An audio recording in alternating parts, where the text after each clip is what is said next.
Hello guys, स्वागत है आपका इस क्लास में।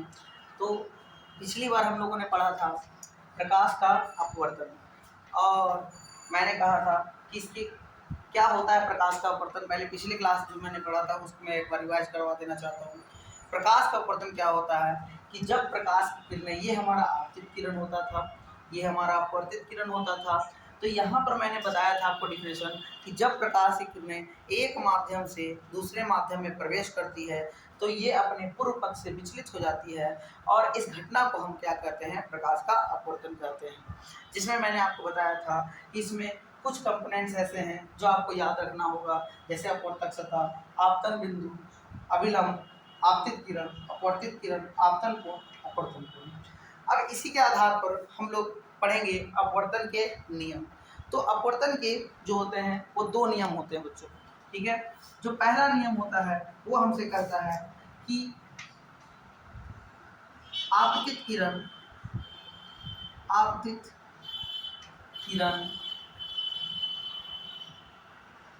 अपवर्तित किरण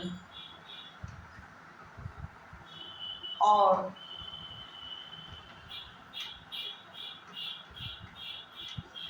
आपतन बिंदु पर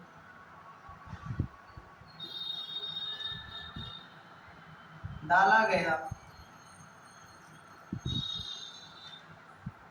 अभिलंब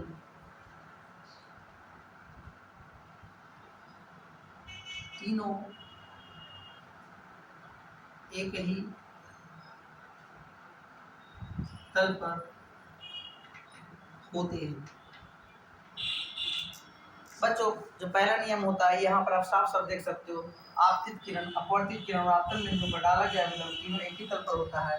ये आपका आपतित किरण है, ये आपका अपवर्तित किरण है, और ये आपतन बिंदु पर डाला गया अभिलंब है। तीनों जो है एक ही तल पर है, जिसका नाम है अपवर्तक सतह, है ना। तो ये तीनों जो होता है किरण, आपतित किरण, अपवर्तित किरण और आपतन बिंदु पर डाला गया अभिलंब, तीनों क्या होता है, एक ही तल पर होता है। जो दूसरा नियम होता है वो होता है जिसे हम लोग स्नेल के नियम से जानते हैं, स्नेल का नियम। मैं चाहूँगा बच्चों कि इस नाम को हमेशा आप याद रखें कि स्नेल का नियम, क्योंकि कभी कभी बच्चे कंफ्यूज हो जाते हैं कि स्नेल का नियम आखिर होता क्या है, जबकि उनको ये पता नहीं होता है कि प्रकाश के अपवर्तन के दूसरे नियम को हम लोग स्नेल के नियम से जानते हैं। तो इस टॉपिक को अच्छी तरह से याद रखिएगा। ये होता क्या है, प्रकाश के किसी खास वर्ण के लिए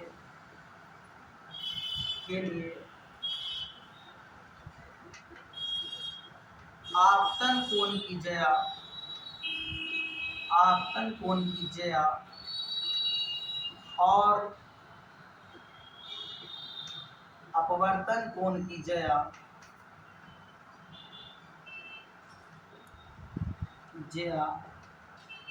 का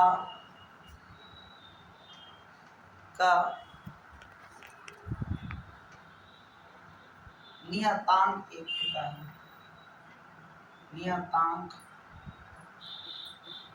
एक होता है, अर्थात अगर मैं इसे एक फॉर्मूले के रूप में देना चाहूँ तो इस तरह से मैं कह सकता हूँ, sine i is equal to sine r. ये आपका स्नेल का नियम होता है। जो दूसरा नियम होता है अपवर्तन का, पहला नियम आपतित किरण, अपवर्तित किरण और आपतन बिंदु पर डाला गया अभिलंब तीनों एक ही तल पर होता है, और प्रकाश के किसी खास वर्ण के लिए आपतन कोण की ज्या और अपवर्तन कोण की ज्या का नियतांक एक होता है। ये दो नियम आपको याद रखने हैं जो प्रकाश का अपवर्तन को दर्शाता है। और इसके बाद हम लोग को जानना है कि प्रकाश जो है वो एक, अगर मैं ग्लास स्लैब लूँ, ग्लास स्लैब का मतलब होता है कि अगर शीशे के टुकड़े को लिया जाए और शीशे के टुकड़े से अगर प्रकाश के अपवर्तन को दिखाया जाए तो किस तरह से अपवर्तन की क्रिया को करता है। इस चीज़ को भी हम लोग नेक्स्ट वीडियो में सीखेंगे। धन्यवाद।